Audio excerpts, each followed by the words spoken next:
हनुमान जी की व्रत कथा।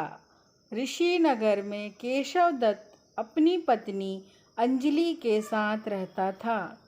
संतान की इच्छा से दोनों पति पत्नी प्रति मंगलवार को हनुमान जी की पूजा करते थे।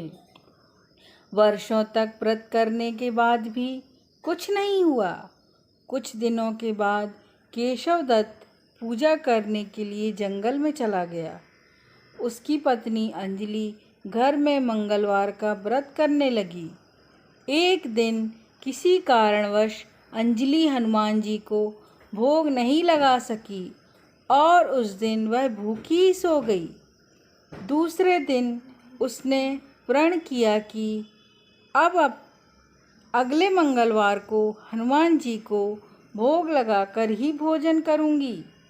अंजलि ने भूखी प्यासी रहकर 7वें दिन मंगलवार को हनुमान जी की पूजा की और उन्हें भोग लगाया। लेकिन तभी भूख प्यास के कारण अंजलि बेहोश हो गई।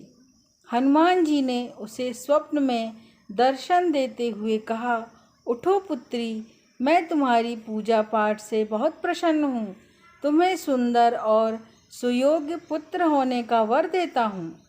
तत्काल अंजलि ने उठकर हनुमान जी को भोग लगाया और स्वयं भोजन किया। हनुमान जी की अनुकंपा से अंजलि ने एक सुंदर शिशु को जन्म दिया। मंगलवार को जन्म लेने के कारण उस बच्चे का नाम मंगल प्रसाद रखा गया। कुछ दिन बाद अंजलि का पति केशव दत्त भी जंगल से लौट आया। उसने मंगल को देखा तो अंजलि से पूछा, यह बच्चा किसका है? अंजलि ने हनुमान जी के दर्शन देने और पुत्र प्राप्त होने का वरदान देने की सारी कथा सुना दी। लेकिन केशव दत्त को उसकी बातों पर विश्वास नहीं हुआ और वह अंजलि पर शक करने लगा। केशव दत्त मंगल को मारना चाहता था। एक दिन केशव दत्त स्नान के लिए मंगल के साथ कुएं पर गया।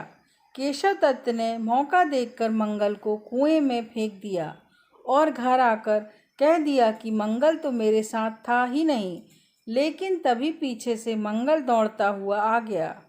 केशव दत्त मंगल को देखकर बुरी तरह चौंक गया। उसी रात हनुमान जी ने केशव दत्त को स्वप्न में दर्शन देते हुए कहा, तुम दोनों के मंगलवार के व्रत करने से प्रसन्न होकर पुत्र जन्म वर मैंने दिया था, फिर तुम अपनी पत्नी पर शक क्यों करते हो? उसी समय केशव दत्त ने अंजलि को जगाकर उससे क्षमा मांगते हुए स्वप्न में हनुमान जी के दर्शन देने की सारी कहानी सुनाई। तब केशव दत्त ने अपने बेटे को हृदय से लगा लिया।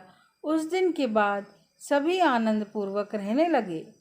जो दंपति विधिवत मंगलवार का व्रत करते हैं, हनुमान जी उनके सभी कष्ट दूर करके घर में धन संपत्ति का भंडार भर देते हैं, निसंतानों को संतान देते हैं और शरीर के सभी रक्त विकार के रोग भी नष्ट कर देते हैं। जय हनुमान जी की। हमारे चैनल को लाइक करें, शेयर करें और सब्सक्राइब करें। धन्यवाद।